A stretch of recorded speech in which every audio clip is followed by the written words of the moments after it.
تیسرا دن ہوا تو سندباد پھر اپنے محل کی بالکونی میں بیٹھ کر ہندباد کا انتظار کرنے لگا۔ ہندباد آیا اور سندباد کے سامنے بیٹھ گیا۔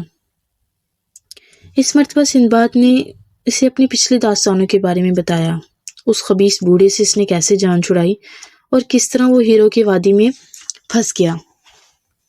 ہندباد نے جب یہ باتیں سنی تو اس نے کہا، سند، تم شکر ادا کرو کہ تمہیں اس خبیث بوڑھے سے چھٹکارا مل گیا۔ ہاں ہند، اس کے بعد میں نے سمندری سفر سے توبہ کر لی تھی۔ میرے پاس کافی دولت آ چکی تھی۔ میں نے اب اپنی زندگی آرام سے گزارنے کا فیصلہ کیا۔ دن گزرتے گئے، پھر ایک دن میں اکتاہٹ کا شکار ہونے لگا۔ یوں آرام سے بیٹھ کر زندگی بسر کرنا مجھے اچھا نہیں لگ رہا تھا۔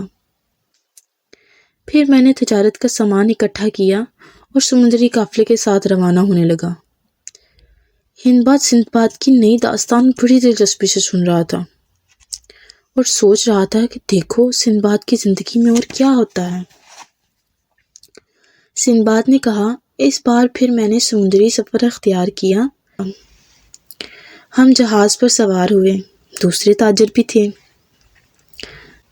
جہاز آگے بڑھا تو ہم نے دیکھا کہ 2 جزیرے آمنے سامنے ہیں۔ ہم بہت حیران ہوئے۔ ایک طرف جو جزیرہ تھا وہ بہت سرسبز و شاداب، یہ پیارے پیارے پھل لٹک رہے تھے، وہاں پر بندر بھی تھے، اور دوسری طرف ایک سنسان جزیرہ تھا۔ ہم سارے مسافروں نے اس جزیرے پر سفر کرنے کا ارادہ کیا جو سرسبز و شاداب تھا۔ یہ کہہ کر سندباد تھوڑی دیر خاموش ہو گیا۔ ہندباد نے پھر سے تجسس سے پوچھا، سند، آگے کیا ہوا؟ ہم سب وہاں پر مسافر بیٹھے باتیں کر رہے تھے کہ شام ڈھلنے لگی۔ کچھ دیر ہم نے جزیرے کی سیر کی۔ میں وہاں سے چل دیا۔ رات گہری ہو چکی تھی۔ میں نے وہاں پر چلتے چلتے ایک پہاڑ دیکھا۔ پہاڑ سے بڑی روشنی آ رہی تھی۔ میں بڑے غور سے پہاڑ کو دیکھ رہا ہوں کہ یہاں روشنی کس چیز کی آ رہی ہے۔ آگے بڑھا تو میں نے دیکھا کہ ایک بڑا سا ہیرا اس غار میں موجود ہے جو پہاڑ کے نیچے تھا۔ ہیرے کے قریب گیا تو وہ ہیرا بہت بڑا اور روشن تھا۔ میں کتنی دیر تک اس ہیرے کو دیکھتا رہا۔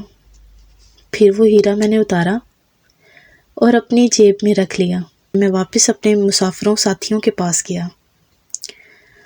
وہ مجھ سے کہنے لگے کہ ہم تمہارا کب سے انتظار کر رہے تھے، تم کہاں چلے گئے تھے؟ اس نے کہا، کچھ نہیں، میں تھوڑا دور چلا گیا تھا، بس یوں ہی پھرتے پھرتے۔ میں بہت خوش تھا اور میں نے کسی کو بھنک نہ پڑنے دی کہ میرے پاس ایک بہت خوبصورت ہیرا ہے۔ پھر میں نے اپنا سفر جاری کیا۔ ہم نے سوچا کہ کیوں نہ سامنے والے جزیرے کی طرف سے بھی ہو لیا جائے، جو بہت ویران تھا، جس کے اندر نہ تو کوئی رسدار پھل تھا اور نہ ہی کوئی سبزہ تھا۔ سب ساتھیوں نے پلان بنایا کہ ہم وہاں جاتے ہیں، لیکن ہمیں کیا خبر تھی کہ وہ جزیرہ ہمارے لیے موت کا جزیرہ ثابت ہوگا، ہمارے بہت سے ساتھیوں کو نگل جائے گا۔ سندباد پھر خاموش ہو گیا اور پھر اس نے اپنے خادم کو اشارہ کیا کہ وہ اشرفیوں کی ایک تھیلی لے کر آئے۔ ہندباد سمجھ گیا تھا کہ سندباد اب اپنی داستان کل پر سنائے گا۔